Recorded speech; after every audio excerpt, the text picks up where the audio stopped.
بیرکاری پۆلی هەفتەمی بنەڕەتی کتێبی بیرکاری بۆ هەمووان لاپەڕە 158. بابەتی ئەگەر هەتا بڵێ بابەتە چی نوێیە بۆ خوێندکاران، ڕەنگە یەکەم جاربی لە پۆلی هەفت باسی ئەگەر و ئەگەر یەکەم جار بەباشی تێنەگەیشتی لە بابەتەکە هیچ کێشە نییە، چونکە بابەتەکە نوێیە، زۆر بەکار نەهاتیە لە خوێندنی بیرکاری، بەڵام بابەتەکە کە ڕۆژانە زۆر بەکاری دەینین بێ ئەوەی ڕەنگە زۆر بیری لێ بکەینەوە. ئەگەر مانای چییە؟ ئەگەر واتە ئایا ڕووداوێک کوو ڕوودەدا، ئەگەرەکەی چەندە کە ڕوو بدە. ئەگەر ڕووداوێک هیچ ڕوو نەدا، ئەگەرەکەی 0% کە ڕوو بدە. کەواتە ڕووداوێکی ئەستەمەیان ستەمە، واتە ڕوو نادا، زۆر بە دەگمەن ڕوودەدا یان هەر ڕوو نادا. ئەگەر هەر هیچ ڕووی نەدا، کەواتە ڕووداوێکی ستەمە. وەک چ؟ وەک بۆ وێنە فڕینی فیل.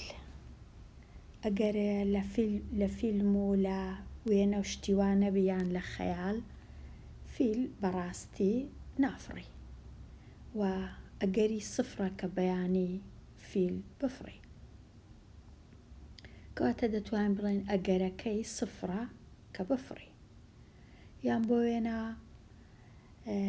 لە کوردستان لە مانگی 7 و 8 مانگی تەمووز و ئاب ڕەنگە ئەگەرەکەی 0 بی بەفر بباری. ئێستا ئەو ساڵ بۆ وێنە ئەو شتانەکە ڕەنگە هەز دەکەین ڕوو نادا، ئەگەرەکەیان 0، ئەوە پێیان دەڵێن ڕووداوی ئاستەم. ڕووداوی لێرە نووسرایە ستەم. ڕووداوەکە ستەمەواتە ئەگەرەکەی 0 کە ڕوو بدە، ڕوو نادا. هەندێک جار ئەگەری ڕووداوەک 100% واتە یەکی تەواوە، یەک لە یەکەیان 100% کەواتە 100% ڕووداوەکە ڕوو دەدا. 100% کە زۆر دڵنیایینە، ئەو کات ناوی دڵنیایە. 100% واتە زۆر دڵنیایینە. ستەم واتە 0% هیچ دڵنیانینە، هیچ ڕوو نادا، بەڵام 100% ڕوو دەدا. واتە بۆ وێنە ڕەنگە 100% هەموو ساڵێ لەسەر بۆ وێنە چیای هەڵگورد بە جستانان بەفر بباری. ڕەنگە کەم ساڵ هەبی تۆزە چیش بباری هەر 100%. یەک جارش بباری هەر 100%. واتە هیچ نەبی بە زستانان لەسەر چیای هەڵگورد بەفر دەباری. شتەکی ئاوا یان هەر چیاشکەبی کە بەفری لێ بکەوی هەموو ساڵێ بە زستانان، ئەوە 100%. کاتێک هەندێک جار ئەگەری ڕووداوەک 50-50، واتە یان ڕوو دەدا یان ڕوو نادا، نیوە بە نیوەیە. ئەگەر بە شێوەی ڕێژەی بنووسم، ڕێژەی سەدی دەنووسم 50%. ئەگەر بە شێوەی ژمارەی دەیی بنووسم، دەنووسم 5/10 واتە 50%. ئەگەر بە شێوەی کەرتیش بنووسم، دیسان دەتوانم بنووسم 1/2 واتە ڕووداوەکە یان ڕوو دەدا یان ڕوو نادا. 50-50، 50% ڕوو دەدا، 50%ش ڕوو نادا. ئەو جۆرە ڕووداوەیە. بۆ وێنە ئەگەر ڕۆژێکی زستان هەور بوو، سارد بوو، ڕەنگە 50% ئەگەری هەیە باران بباری، 50%شی ئەگەری هەیە نەباری، کەواتە ئەو ڕووداوە 50%. ئەو کات ناوی چییە؟ ناوی پەسەند. ڕووداوەکە پەسەندە، ڕووداوەکە پەسەند ئەگەر 50% بوو. ئەگەر ڕووداوەکە لە 50% زیاتر بوو، ئەگەرەکەی زیاتر بۆ وێنە ئەگەرە تو زۆر باشت خوێندبوو لە تاقیکردنەوە، ئەگەرەکەی لە 50% زیاترە دەربچی، کەواتە زیاتر ئەگەرەکەی سەر پەسەندەواتە ئەگەرەکەی 60%، 70، 80، 90 کە دەردەچی، چونکە زۆر باشت خوێندیە، هەمووی تێگەیشتی، کەواتە ئەگەرەکەی زۆرترە دەربچی، کەمترە دەرنەچی.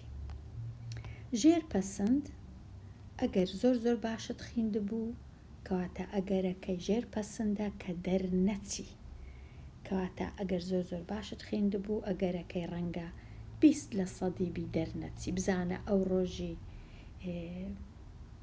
زۆر ماندی، بزانە زۆر باش نەنووستی لەبەر هۆیەکی تکەیە کە دەرناچی، یان پرسیارەکان بەجارەکی هەر زۆر قڕس بووینە، کەواتە ئەگەرەکەی ڕەنگە 10% بی دەرنەچی، 5% بی، 20% بی، کەواتە لە ژێر پەسەندیە، لە ژێر 50ە، کەواتە ئەو زاراوانە لەبەر کەم باشە دڵنیا 100% سەر پەسەند لە 50 زیاترە، لە 51 و هەتا 100 پەسەند 50%، ژێر پەسەند لە ژێر 50%، 5 و 10 و 15 و 20 و 25 و 30 و هەتا 50. سفریش ئەوە ستەمە. کەواتە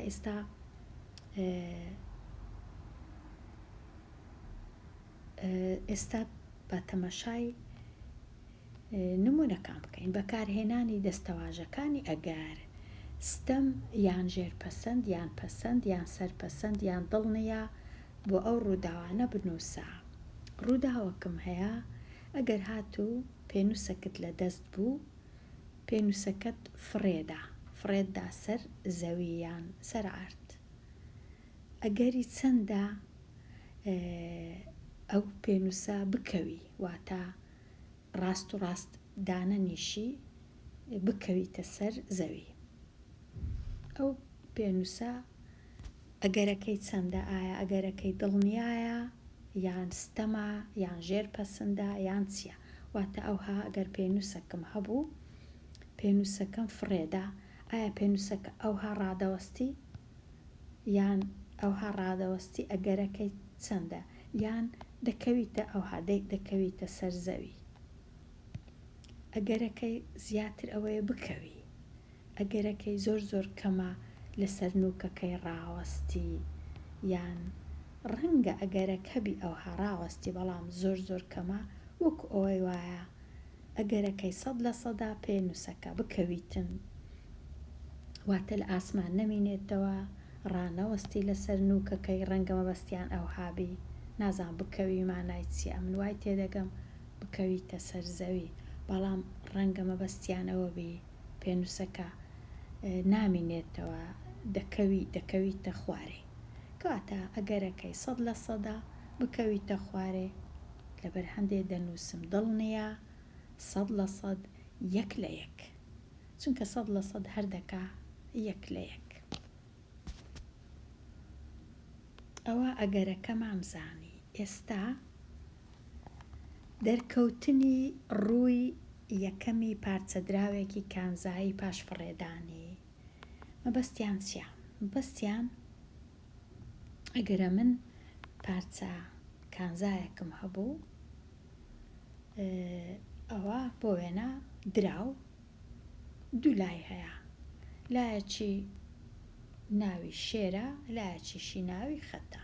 ئەوەی ڕاستی بێ من نازام کامە لای ناوی شێرە، بەڵام وا هەز دەکەم نازام شێریش لە چ هەوا هاتیە، وا هەز دەکەم ڕەنگە مەبەستیان ئەو لایەکە وێنەکەی لەسەرە شێربی، لایەکەی دیشکە وێنەی لەسەر نییە، ڕەنگە خەتبی، هێڵی لەسەروی، کەواتە کە ئەو پارچە دراوەی هەڵدەدەم، یان دەکەویتە لای سەر شێرەکە یان دەکەویتە لای خەتەکە، دەکەویتە سەرەوە.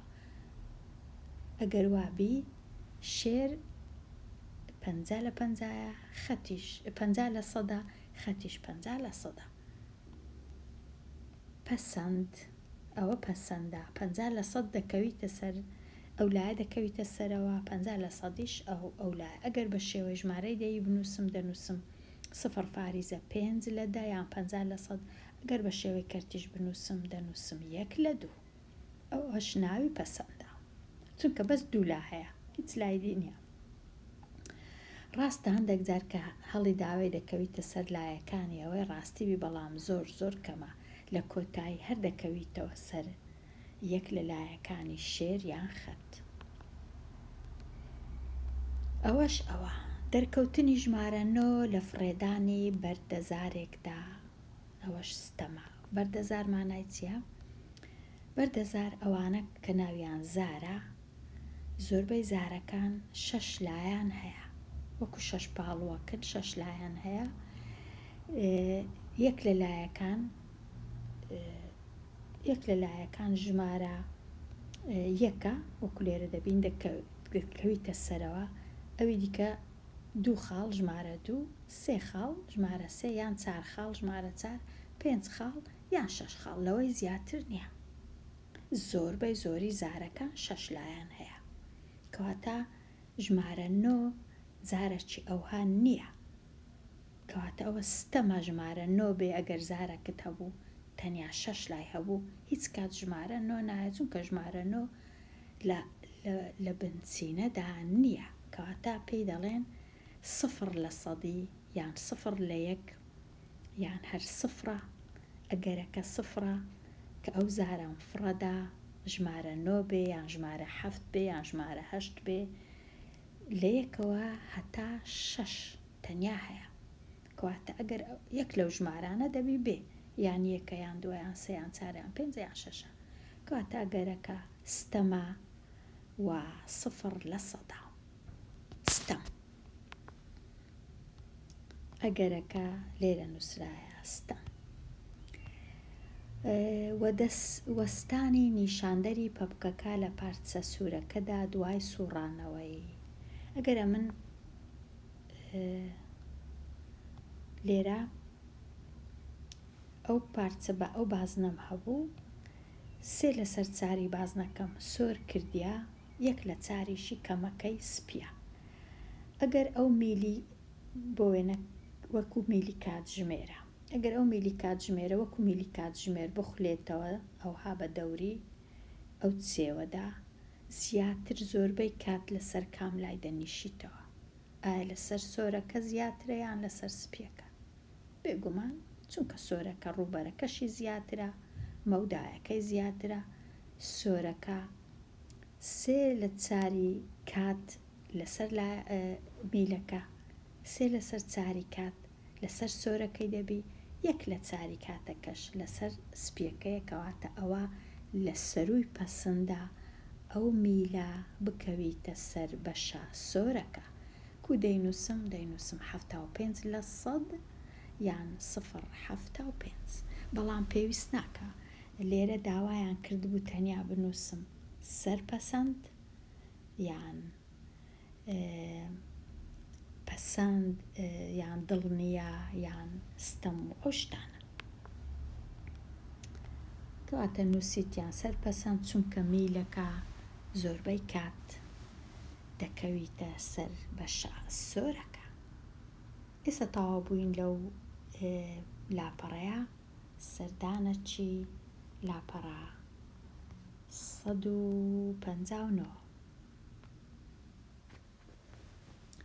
لە بڵاوکراوەی سەقادا ئەگەری بارانبارین بۆ بەیانی بریتیە لە 35%.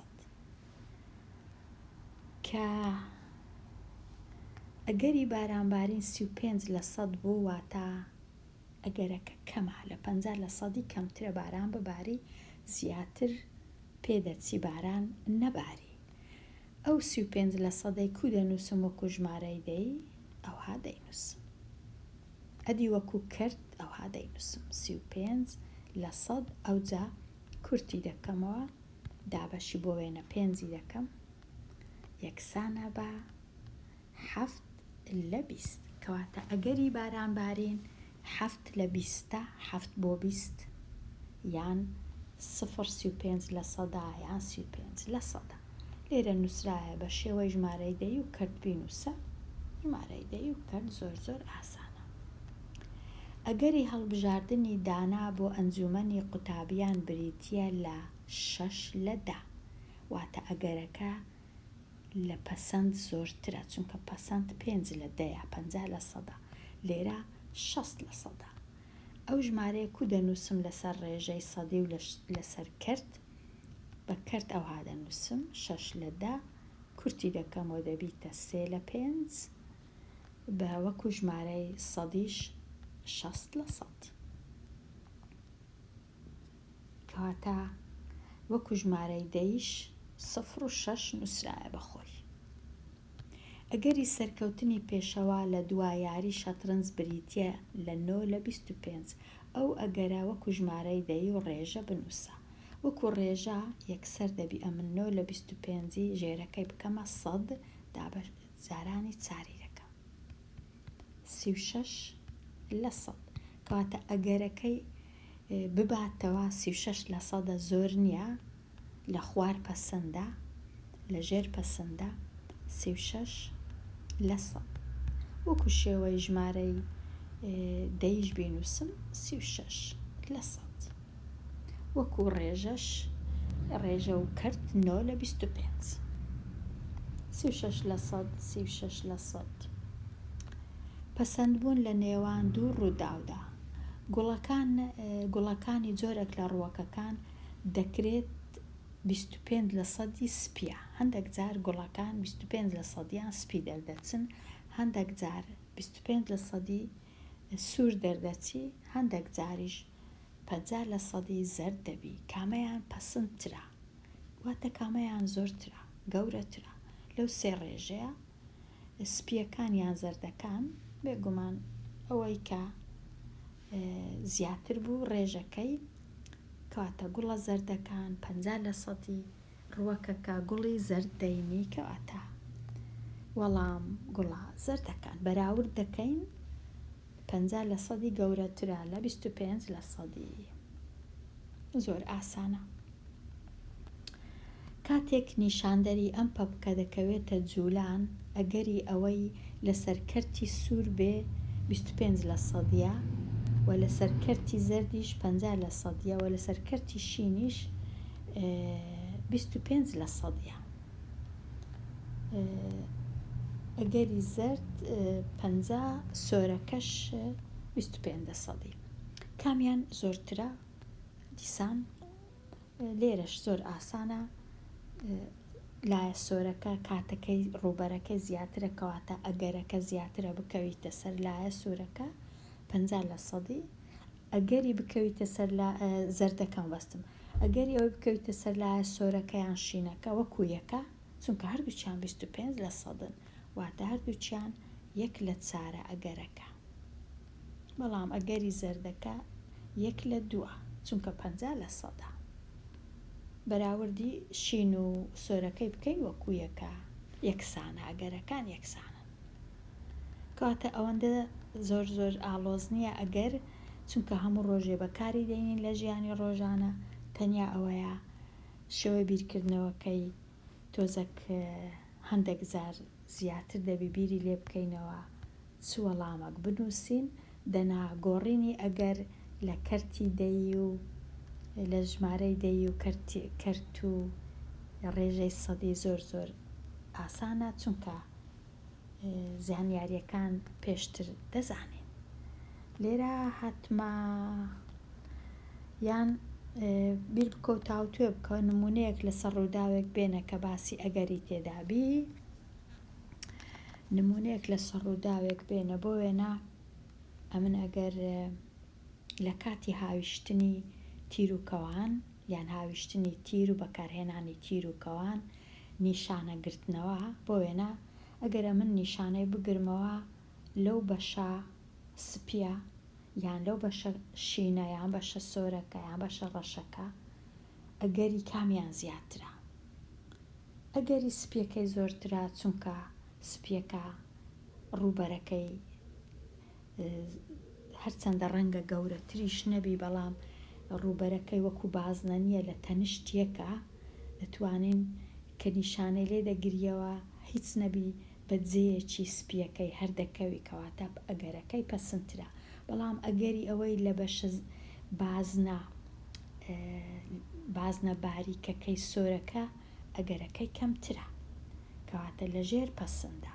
و بازنە شینەکە شەڕوە بازنە ڕەشەکە ئەگەرەکەی زۆرترە لە ئەگەری بازنە سۆرەکە و شینەکە بەڵام کەمترە لە ئەگەری بازنە سپیەکە. و ئەگەری لێنەدان ئەگەر یەکێک یاریزانەکی زۆر باش بوو ئەگەری لێنەدان لە هیچ لەو ڕەنگانە ڕەنگە سفر بی واتە ئەگەری لێدان لە یەک لە ڕەنگەکان 100% کەواتە بەو جۆرەی دەتوانین ئەگەرەکان بەراوردکەین. ئەگەری بارانبارین بەفربارین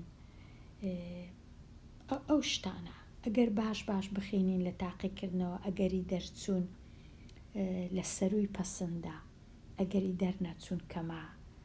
ئەگەر هیچم نەخیندبی ئەو ڕۆژی نەخۆش بم بچمە تاقیکردنەوە ئەگەری دەرچوونەکە کەمە ئەگەری دەرنەچوونەکە زیاتر. ئەو شتانە دەتوانی بیریان لێکەوە خوێندکاری ژیر و ڕووداوەکانی دەوروبەرت بیر بکەوە و ئەگەرەکان تەمەشاکە بزانە کامە دڵنیای کامە سفرە ئاستەمە یان ستەمە کامە پەسەندە و کامە لەسەر پەسەندە. ئێستا لێرە دێمە کۆتاییوانەکە هەتاوانەیەکی نوێ هەر بشین.